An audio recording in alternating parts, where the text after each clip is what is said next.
Slovensko vymiera, preto chceme podporiť mladé rodiny. Súhlasili by ste s tým, aby si novomanželia mohli splátky hypotéky až do výšky 20 000 eur odpočítať z daní? Áno. Určite áno.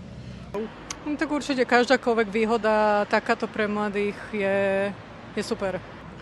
No to je taká otázka, neviem, ako by to bolo ďalšie tie bodky, čo za tým nasleduje, ale na tento prvý pohľad, teda to prvé počutie, čo hovoríte, tak myslím, to bolo ideálne. No kľudne, to kedysi aj bývalo. Aj s tým by som súhlasil. Ja, samozrejme. No super. Áno. Áno. Kedy si to tak býval? No mohli by si akože nejakú úľavu mať aspoň na tú hypotéku, určite nejakú. Aj to by bola dobrá vec? Áno. Podporujem množenie ako populácie. Ja si myslím, že áno. Pravda, že určite áno. To by som súhlasila pri 3. dieťati.